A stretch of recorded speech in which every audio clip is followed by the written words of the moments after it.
Hey, it is time for another episode of Flow with Tarot. Again, I'm doing another one of these segments in my car. Look, I know I missed a day.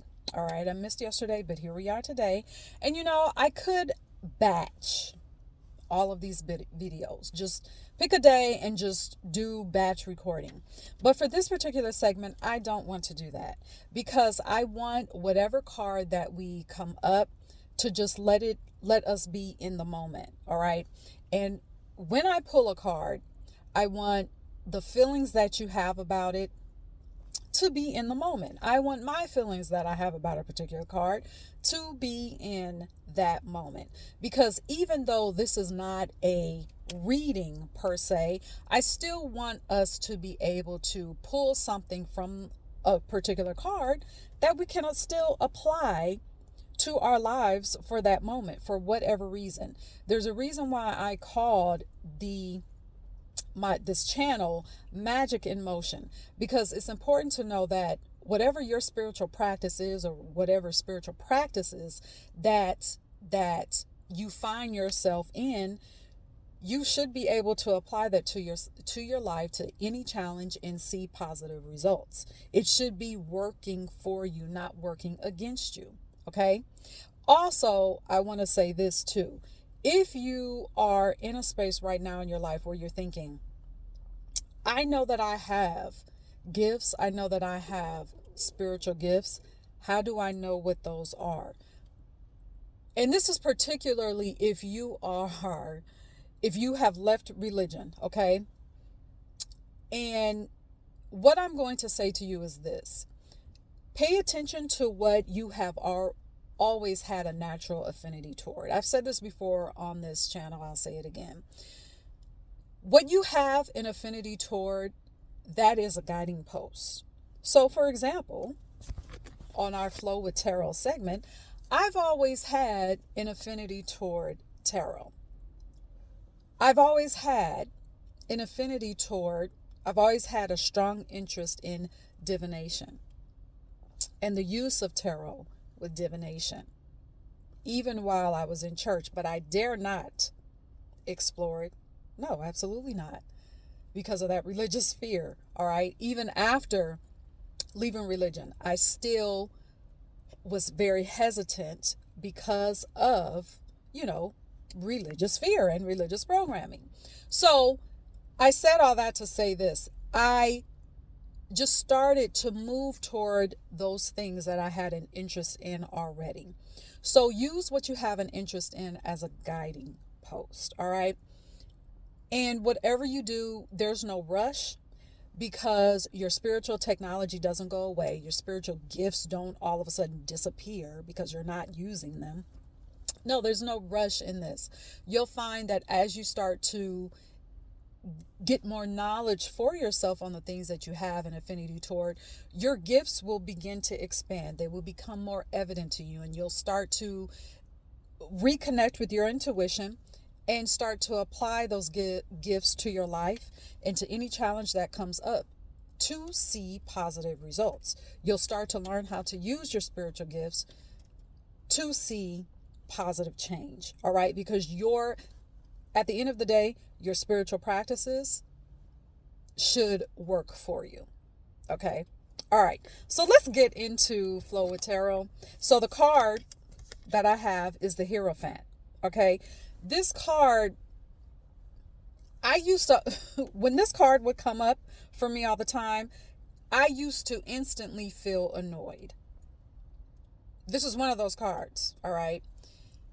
Because I would just be like, what the fuck is this card? What is what is this? Okay. So, it's like it's kind of ambiguous. It sort of reminds me of the Empress card.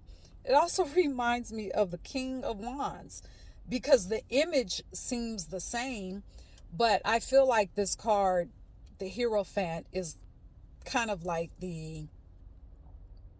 I don't know, the middle ground between the Emperor, the Empress, and the King of Wands. I don't know. That's just how I look at it right now. But for me right now, what's coming up is balance.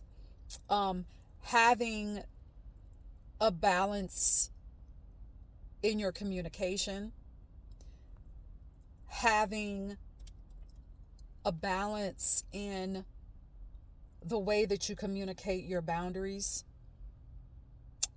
having a balance in the way that you speak up for yourself. Having this goes down to having emotional balance. Um, and it's setting the standard for yourself with balance and with having harmony. And I said emotional balance and the way that you set boundaries for yourself, but you can apply that to anything. Having a balance also means to have structure, um, not not in a rigid way.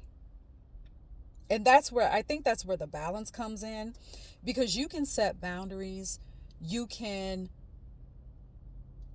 set standards, but in a very rigid, hard, stone wall, brick wall way. But you can still have standards and have boundaries, but allowing for flexibility. You can have standards and structure for yourself and have develop a stable structure and foundation for yourself, but also having flexibility and not being afraid of flexibility.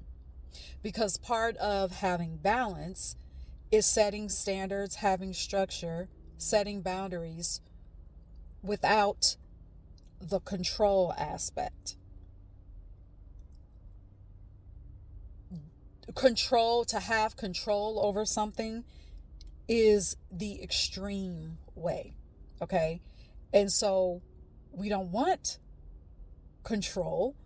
We want to have balance with flexibility. We want to have structure, but with flexibility. Flexibility allows us to expand from a certain structure. For example, if you said, let's say with your money, let's say you've got 3 bank accounts, okay? And you have a structure set up to where you have an account for investing, another account for savings, another account which is where you dip into to handle your everyday energetic exchanges, okay?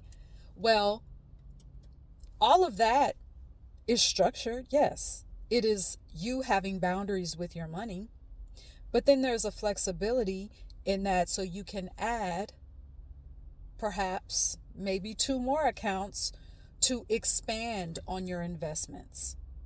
So now you've got an investment account that you don't touch. Well, then you've got another investment account where you're receiving dividends, and you take those dividends and you add those to, another account. I'm just going off the cuff here. Okay. So this card right now that I feel is reminding us to have structure, reminding us to set standards for ourselves, reminding us to have boundaries for ourselves, but to have harmony in the way that we're doing that. And that harmony is going to come with having flexibility. Okay. Don't be afraid of having flexibility. If the word flexibility, if that seems too risky, or if that feels uncomfortable for you, or if that even feels scary for you, find out why. Explore why. Why the word being flexible, why that feels uncomfortable. Explore that. So that's what is coming up for the Hierophant. Okay.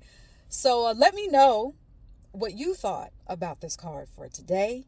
And until next time, allow your magic to work for you. Allow your spiritual practice to work for you. And if you feel like you're in a slump, go within, consult with your spirit to find out maybe that standard that you've set for yourself in your spiritual practice, perhaps it's time to expand it. All right. Until next time, be magical.